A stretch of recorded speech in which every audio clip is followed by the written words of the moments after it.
Colère noire, Paul Biya et Dion But reçoivent une importante lettre. Le président de la République, chef de l'État et son premier ministre, chef du gouvernement ont reçu une importante lettre à eux adressée par le collectif des candidats malheureux sur les listes d'attente au concours de l'ANAM session 2022. La lettre envoyée depuis mars 2022 serait toujours sans réponse, et le collectif a décidé de passer par les canaux digitaux pour un nouvel appel aux dirigeants du pays. Nous sommes des jeunes Camerounais issus pour la plupart des familles très pauvres et victimes de l'injustice de nos institutions.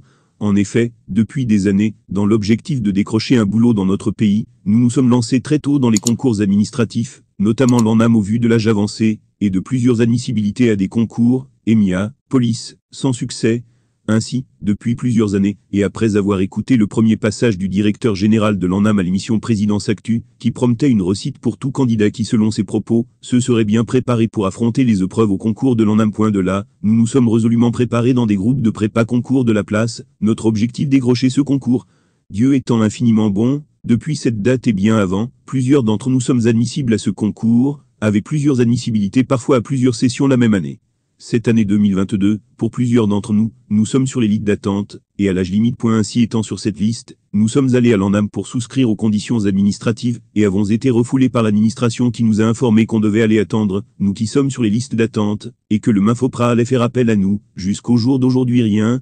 Des candidats admis en préparation militaire supérieure, PMS, étant déjà de retour, et la rentrée académique solennelle prévue au Palais de Congrès le 31 mars, nous n'avons pas été rappelés. Excellence, nous ne comprenons pas ce manque d'humanité et de compassion de certains de nos dirigeants, qui n'ont qu'une devise: tout pour eux, rien pour les autres. Pour plusieurs d'entre nous qui sommes sur ces listes d'attente, nous accusons plusieurs admissibilités, cette année sommes à l'âge limite pour les concours dans notre pays, qui nous est si cher.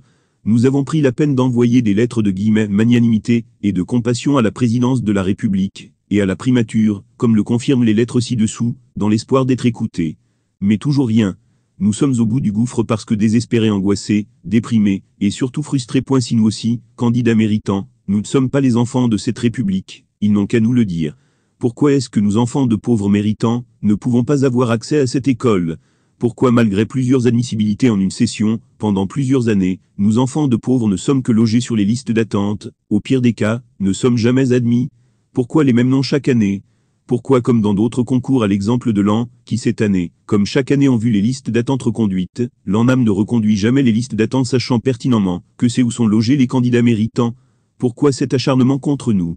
N'ont-ils pas pitié de nos pauvres parents, pour qui nous sommes des espoirs d'une bonne relève? Monsieur le Président de la République, s'il vous plaît, prenez pitié et venez nous en aide pour cette année, avec la reconduction des listes d'attente à eu concours de l'ANAM en cours, parce que beaucoup de méritants y sont logés, et beaucoup d'entre eux sont à l'âge limite dont 32 ans. Nous avons également droit à une vie. Ne nous abandonnez pas de peur de sombrer dans des voies lugubres. Monsieur le Président de la République, Monsieur le Premier ministre, chef du gouvernement, dans l'espoir que cet appel de détresse trouve peine dans vos cœurs et grâce à vos yeux, veillez à agréer, messieurs, l'expression de notre puissant